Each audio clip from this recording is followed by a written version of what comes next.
Good evening.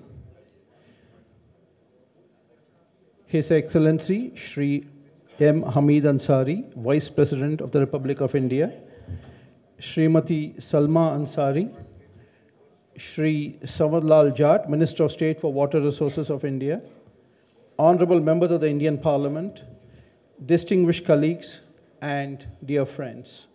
With these few words, I now invite the Honorable Vice President to address the audience. Thank you very much. Ambassador Ravi Asola, Srimati Asola, Samarlal Jatji, Honorable Minister for Water Resources, Honorable Members of Parliament.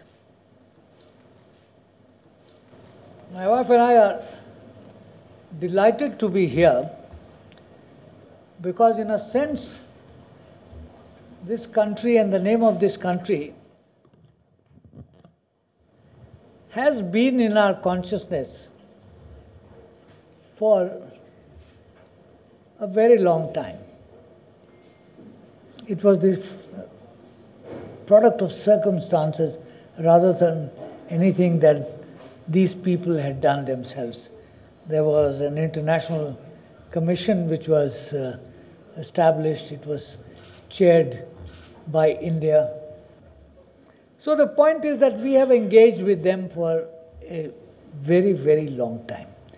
It's been a good, trouble-free relationship. It's a small country, but small countries also have a place under the sun. And we in India at least have been very conscious of it. Apart from our earlier relationship, the more recent relationship, which is even more important, is the ASEAN grouping.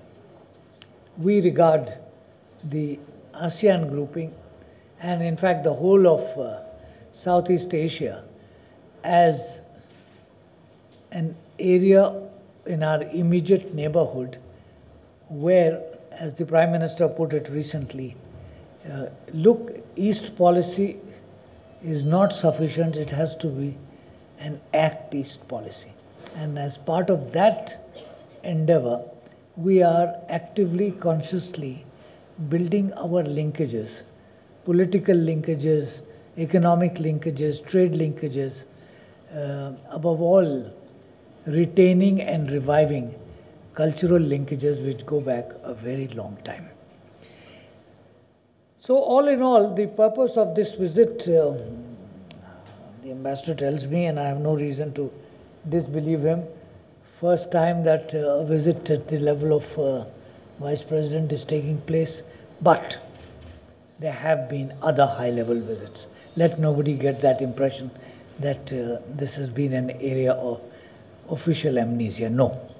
Prime Ministers have come here, Presidents have come here, and therefore please see this visit as part of a chain of high-level visits that we in government undertake consciously, deliberately, with a certain purpose.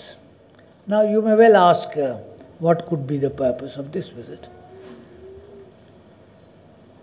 The purpose always is to exchange views with friends on matters big and small, so that will be one part of the agenda in any such discussion which of the type that I'll be having tomorrow with the leadership of Lao PDR.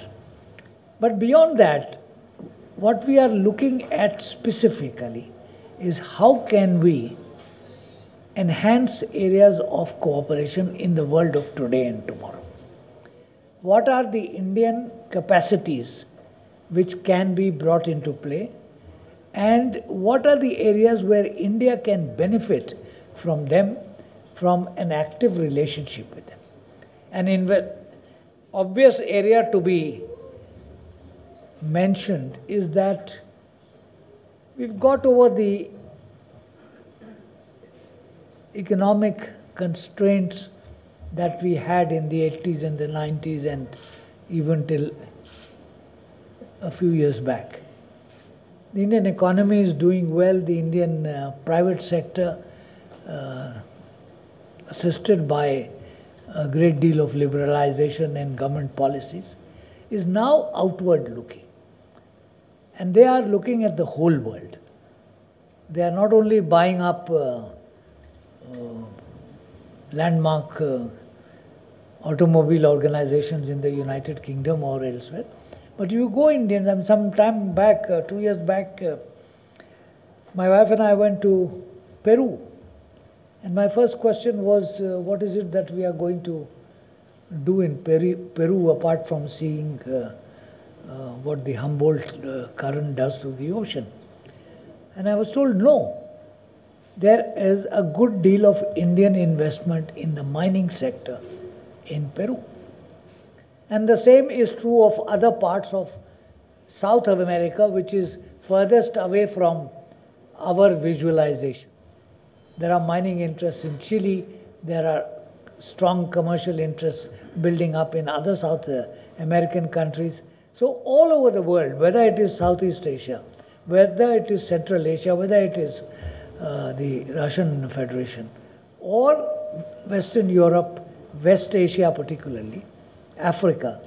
In the coming days we are going to have a very big gathering of over 40 African heads of states coming to Delhi, where we would discuss ways of enhancing our cooperation with these countries. So one phase of post-independent India's approach to the outside world has more or less been completed. That is building up relationships of friendship, good political relations. And that relationship has been built up on a much longer association in terms of Indian policy towards the world, particularly in Africa, and the support that we gave to a whole range of African countries, not the least of them being South Africa in the fight against apartheid. But that phase is now over. Today we are looking at the world of tomorrow. The world of tomorrow will be the world of economy, the world of investment, the world of technology. And these are subjects in which there are Indian capacities. Without meeting any one of you, I can say that many of those capacities are represented here. I'm told once upon a time there used to be an Indian community of 3,000 people. Today it's a smaller community. But that does not reflect adversely on quality. And as opportunities open up, more and more people will come and show the quality that India has to offer in terms of the new areas of expertise. And this is where we want to build up a solid relationship with each one of the members of the ASEAN fraternity, with other Asian countries, with all parts of the world.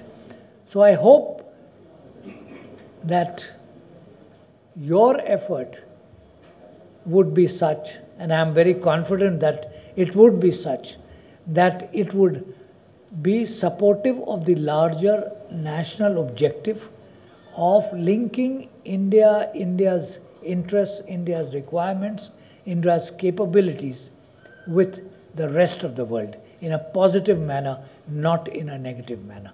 I thank you for having taken the trouble to come here this evening. I look forward to meeting all of you individually. Thank you very much.